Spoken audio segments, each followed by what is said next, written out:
ನಾವು ಸಂತೋಷದಿಂದನೂ ಹಾಗೂ ನೋವಿನಿಂದನೂ ನಾವು ಇಲ್ಲಿ ಬಿಜಾಪುರಕ್ಕೆ ಬಂದೀವಿ. ಭಾರತೀಯ ಜನತಾ ಪಾರ್ಟಿ ವತಿಯಿಂದ ಈ ಒಳ ಮೀಸಲಾತಿ ಕಾಂಗ್ರೆಸ್ ಏನು ಅನ್ಯಾಯ ಮಾಡ್ಯದ ಅದರ ಬಗ್ಗೆ ಜನಜಾಗೃತಿ ಮಾಡಲಿಕ್ಕೆ ನಮ್ಮ ಪ್ರಭು ಚವ್ಹಾಣ್ ಅವರ ನೇತೃತ್ವದಲ್ಲಿ ನಾವಿಲ್ಲಿ ಬಂದೀವಿ.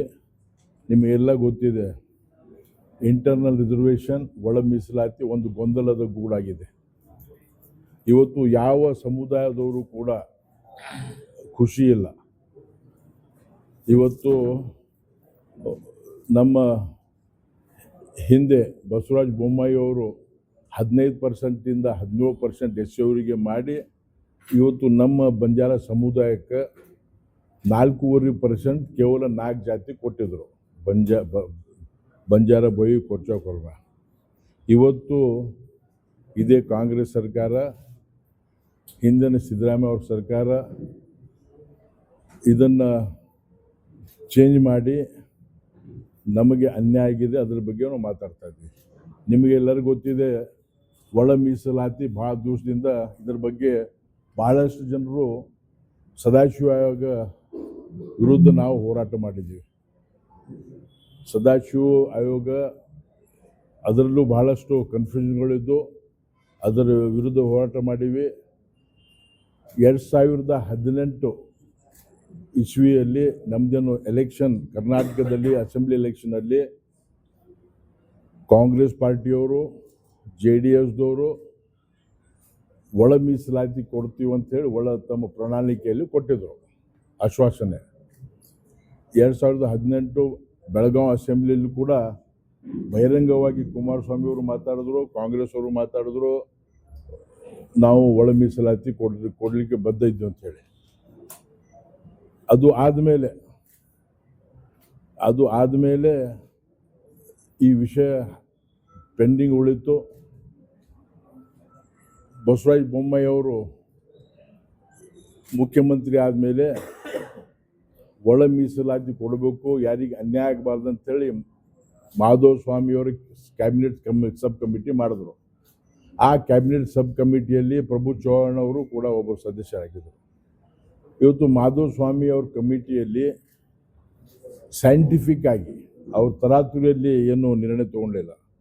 ಬಸವರಾಜ ಬೊಮ್ಮಾಯಿ ಅವರು ಎಲ್ಲ ಪಾರ್ಟಿ ಎಲ್ಲ ಸಮುದಾಯದವ್ರಿಗೆ ಕರೆಸಿ 8-10 ಸಲ ಮೀಟಿಂಗ್ ಮಾಡಿ ಮತ್ತು ಸೈಂಟಿಫಿಕ್ ಆಗಿ ಹೆಂಗೆ ಮಾಡಬೇಕಿದ್ದು 2011ನೇ ಇಸ್ವಿ ಸೆನ್ಸಸ್ ತೊಗೊಂಡು 2011 ಸೆನ್ಸಸ್ ತೊಗೊಂಡು ಒಂದು ಫಾರ್ಮುಲಾ ಮಾಡಿದ್ರು, ಎಲ್ಲರಿಗೂ ಒಪ್ಪುವಂಥ ಫಾರ್ಮುಲಾ ಮಾಡಿದ್ರು. 4 ಲಕ್ಷಕ್ಕೆ 1 ಪಾಯಿಂಟ್ ಅಂಥೇಳಿ ಜನಸಂಖ್ಯೆ ನಮಗೆ ಶೇರ್ ಕೊಟ್ಟರು.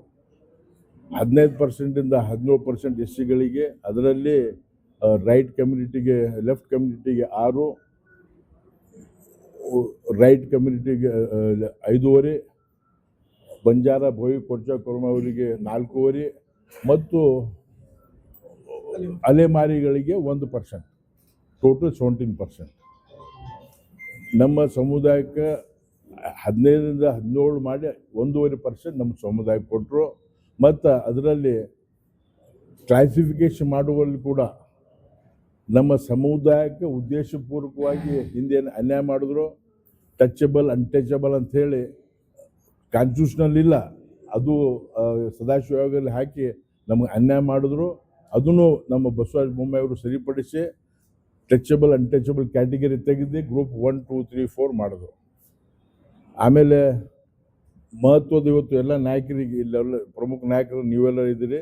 ನಾನು ಇನ್ನೊಂದು ವಿಷಯ ಶೇರ್ ಮಾಡಬೇಕಾಗ್ತದೆ. ಕೆಲವು ಸಮುದಾಯದವರು ಬಂಜಾರ ಬೋವಿ ಕೊರ್ಚ ಕುರ್ಮ ಕಮ್ಯುನಿಟಿಗೆ SCಯಿಂದ ತೆಗಿಬೇಕಂತ ಹೇಳಿ ಮಹೇಂದ್ರ ಮಿತ್ರ ಅಂಥೇಳಿ ರಾಯಚೂರದವರು ಸುಪ್ರೀಂ ಕೋರ್ಟಿಗೆ ಹೋಗಿದ್ರು. ಸುಪ್ರೀಂ ಕೋರ್ಟ್ ಅದನ್ನು ಅವರು ನೋಡಿ ಒಂದು ಡಿಸಿಷನ್ ತೊಗೊಂಡು ಆ ಲೆಟ್ರನ್ನು SC ಕಮಿಷನ್ ಡೆಲ್ಲಿಗೆ ಕಳಿಸಿದ್ರು. ಇವು 4 ಮಂದಿ ಪಿಟಿಷನ್ ಬಂದದ, ಇವ್ರಿಗೆ SCಯಿಂದ ತೆಗಿಬೇಕಂತೇಳಿ ಇವರು ಹೇಳ್ತಾ ಇದ್ದಾರೆ ಅಂಥೇಳಿ SC ಕಮಿಷನರು ಇಂಟರ್ನ್ ನಮ್ಮ ಚೀಫ್ ಸೆಕ್ರೆಟರಿ ಗೌರ್ಮೆಂಟ್ ಆಫ್ ಕರ್ನಾಟಕಕ್ಕೆ ಬರೆದ್ರು. ಇಲ್ಲಿ ಗೌರ್ಮೆಂಟ್ ಆಫ್ ಕರ್ನಾಟಕಕ್ಕೆ ಬರೆದಾಗ ಕೂಲಂಕುಷವಾಗಿ ಅಧ್ಯಯನ ಮಾಡಿ ಅಷ್ಟಿಷ್ಟಲ್ಲ 100 ವರ್ಷದ ಇತಿಹಾಸ. ಮೈಸೂರು ರಾಜರು ಹಿಡಿದು ಡಿಪ್ರೆಸ್ ಕ್ಲಾಸ್ ಅಂಥೇಳಿ ಪ್ರೀ ಇಂಡಿಪೆಂಡೆಂಟ್ ಟೈಮಲ್ಲಿ ಬಂಜಾರ ಸಮುದಾಯ SC, ಹೋವಿ ಸಮುದಾಯ SC, ಆದಿ ದ್ರಾವಿಡ,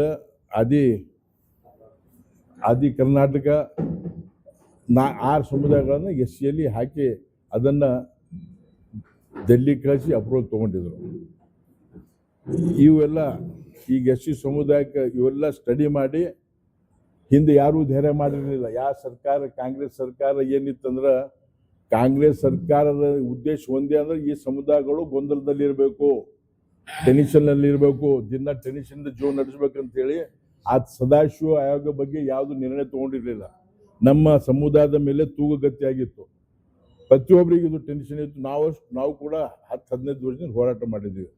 ಆ ಸದಾಶಿವ ಆಯೋಗ ಮತ್ತು ಈ ದಿಲ್ಲಿಯಿಂದ ಲೆಟರ್ ಬಂದಿತ್ತು, ಅದು ಕೂಲಂಕಷವಾಗಿ ಅಧ್ಯಯನ ಮಾಡಿ ಕ್ಯಾಬಿನೆಟಲ್ಲಿ ತೀರ್ಮಾನ ಮಾಡಿ ಇಂಗ್ಲೀಷ್ ಸ್ಟ್ರಾಂಗ್ ವರ್ಡಿಂಗ್ ಅವ್ರನ್ನ ಫೈಲಲ್ಲಿ ಕೂಡ ಆ ಕ್ಯಾಬಿನೆಟ್ ನೋಟ್ ಕಳಿಸಿ ಇವತ್ತು ಚೀಫ್ ಸೆಕ್ರೆಟರಿ ಅವರು ಕರ್ನಾಟಕ ಡೆಲ್ಲಿ ಸರ್ಕಾರ ಕಮಿಷನ್ ಬರೆದಿ these 4 community are very backward, ಇನ್ನೂ ಆರ್ಥಿಕ, ಸಾಮಾಜಿಕ, ಶೈಕ್ಷಣಿಕವಾಗಿ ಹಿಂದುಳಿದವ, ಇವರಿಗೆ ರಿಸರ್ವೇಷನ್ ಅಗತ್ಯ ಇದೆ, SCಯಿಂದ ತೆಗೆಯೋದು ನಮ್ಮದು ವಿಚಾರ ಇಲ್ಲ, ಇದು ಕಂಟಿನ್ಯೂ ಮಾಡ್ಬೇಕಂತೇಳಿ ಬೋಲ್ಡಾಗಿ ಇವತ್ತು ಬಸವರಾಜ ಬೊಮ್ಮಾಯಿಯವ್ರಿಗೆ ನಾವು ಎಲ್ಲರೂ ಧನ್ಯವಾದ ಹೇಳ್ಬೇಕಾದ್ರೆ ಬೋಲ್ಡಾಗಿ ರಿಪ್ಲೈ ಕೊಟ್ಟರು SC. ಆಮೇಲೆ ಇನ್ನೊಂದು ಸದಾಶಿವ ಆಯೋಗ ಏನೇ ತೂಗಗತಿ ಇತ್ತು ಅದರಲ್ಲಿ ಏನು ಇಂಪಾರ್ಟೆಂಟ್ ಮಟೀರಿಯಲ್ ತೊಗೊಂಡೆ, ಅಲ್ಲಿ ಏನು ಬೇಕಾಗಿನ ತೊಗೊಂಡೆ. ಇವತ್ತು ನಾಗಮೋಹನ್ ದಾಸ್ ನಮ್ಮ ಮಾಧವಸ್ವಾಮಿ ರಿಪೋರ್ಟಲ್ಲಿ ಸೇರಿಸಿ ಸದಾಶಿವ ಆಯೋಗ ರಿಜೆಕ್ಟ್ ಮಾಡ್ತು, ನಮಗೆ SCಯಿಂದ ತೆಗೆಯಲ್ಲ ಅಂತ ಹೇಳಿದ್ರು. ಟಚಬಲ್ ಅನ್ಟಚಬಲ್ ವರ್ಡ್ ತೆಗೆದು ನಮಗೆ ಬೊಮ್ಮಾಯಿ ಸರ್ಕಾರ, ಭಾರತೀಯ ಜನತಾ ಪಾರ್ಟಿ ಸರ್ಕಾರ ನಮ್ಮ ಸಮಾಜಕ್ಕೆ ನ್ಯಾಯ ಕೊಟ್ಟಿತ್ತು. ಇದನ್ನು ಸ್ವಲ್ಪ ಟೈಮಿಂಗ್ ಏನಾಯ್ತು ಅಂತಂದ್ರೆ ಎಲೆಕ್ಷನ್ 2023 ಮಾರ್ಚ್ ತಿಂಗಳಲ್ಲಿ ಡಿಸಿಷನ್ ತೊಗೊಂಡು, ಇದು ಭಾಳ ಒಳ್ಳೆಯ ನಿರ್ಣಯ ಆಗಿತ್ತು. ಇವತ್ತು ನಮ್ಮ ಸಮುದಾಯಗಳಿಗೆ ಭಾಳ ಒಳ್ಳೆಯ ನಿರ್ಣಯ ಆಗಿತ್ತು. ಆದರೆ ಕಾಂಗ್ರೆಸ್ ಪಾರ್ಟಿಯವರು ಇಲ್ಲಿ ಲೀಡರ್ಗಳೇ, ಕಾಂಗ್ರೆಸ್ ಗುಲ್ಬರ್ಗ ನಮ್ಮ ಬಿಜಾಪುರ ಜಿಲ್ಲಾದ ಲೀಡರ್ಗಳು, ಅವ್ರ ಹೆಸರು ಹೇಳಂದ್ರೆ ಹೇಳ್ತೀನಿ ನಾನು, ಒಂದು ಪ್ರೈವೇಟ್ ಕಂಪ್ನಿ ಮಾಡ್ಕೊಂಡು ತಾಂಡಗಳಿಗೆ ಕನ್ಫ್ಯೂಷನ್ ಕ್ರಿಯೇಟ್ ಮಾಡಿದ್ರು. ನಿಮಗೆ SCಯಿಂದ ತೆಗಿತಾರೆ, SCಯಿಂದ ತೆಗಿತಾರೆ, SCಯಿಂದ ತೆಗಿತಾರೆ, SCಯಿಂದ ತೆಗಿತಾರೆ ಅಂತೇಳಿ ಒಂದು ಸ್ಲೋಗನ್ ಹೇಳಿದ್ರು, BJP ಹಟಾವ್ ತಾಂಡ ಬಚಾವ್ ಅಂತೇಳಿ. ಪ್ರಭು ಚೌಹಾಣ್ ಅವ್ರದ್ದು, ನಮ್ಮದು, ನಾ MP ಆಗಿದೆ, ಎಲ್ಲರೂ ನಮ್ಮ ಫೋಟೋ ಮೇಲೆ ಚಪ್ಪಲಿ ಹೂವಿನ ಹಾಕಿ ಹಾರ ಹಾಕಿ ನಮಗೆ ರೋಡ್ ಮೇಲೆ ಅವಮಾನ ಮಾಡಿದ್ರು.